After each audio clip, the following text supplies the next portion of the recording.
Well, this one's tough because somebody who has also made a huge difference is also a great friend, Senator Steve Daines.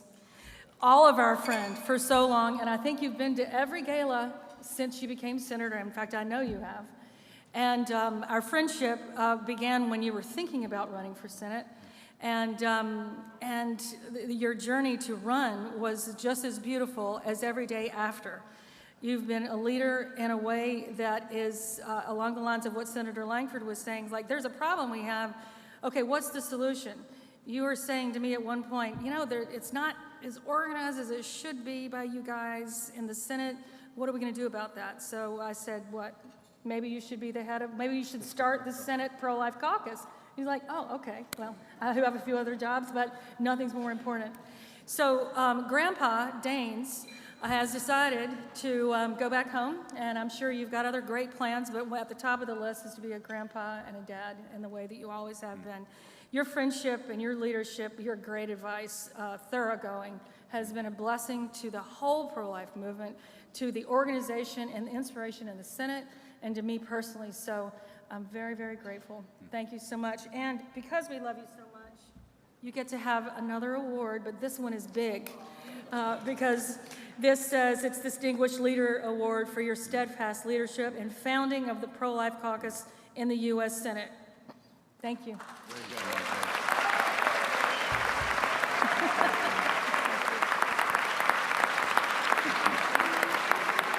Let me tell you a story. Oh, don't stand up.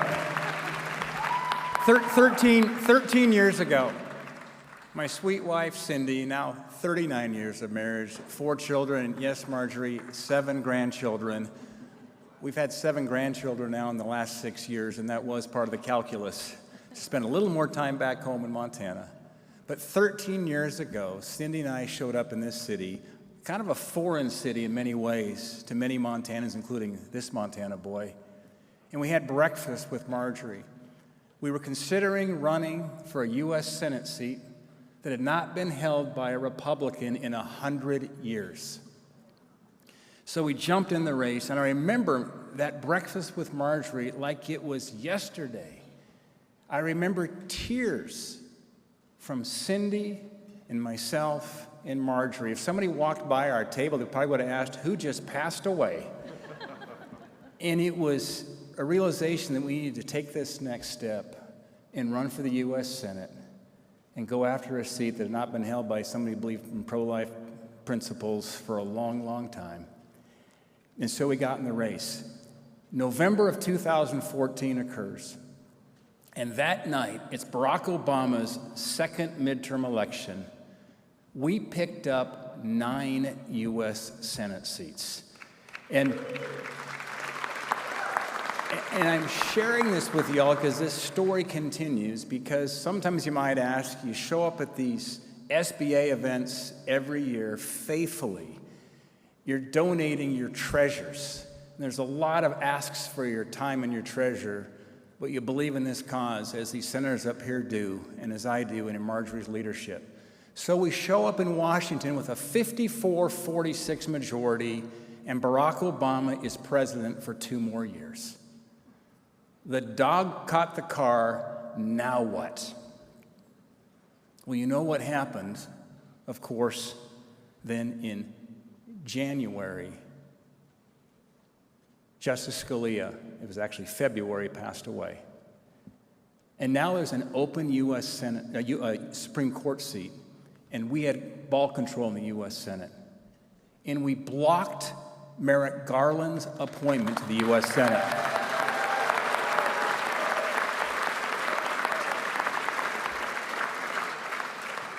We were vilified. We were called every name in the book, but we held firm. And if you look at that moment, when Don McGahn put out the list of judges, Supreme Court judges, and voters were looking at a razor-thin election coming into the 2016 with President Trump on the ballot. And if you remember, in October, days before the election, the race was way too close to call. In fact, Hillary was ahead in virtually every single poll.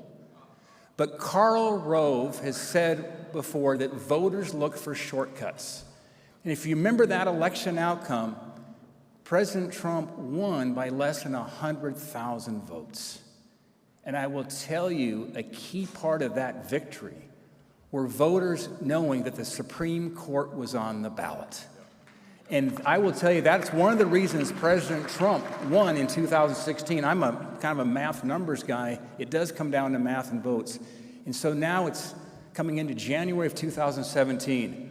Republican majority in the Senate. We have President Trump in the White House.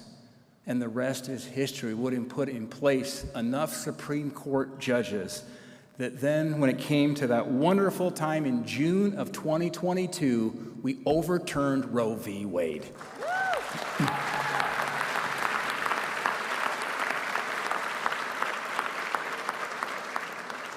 Last night, I was at the dinner with King Charles. It's one of the most beautiful events I have ever seen.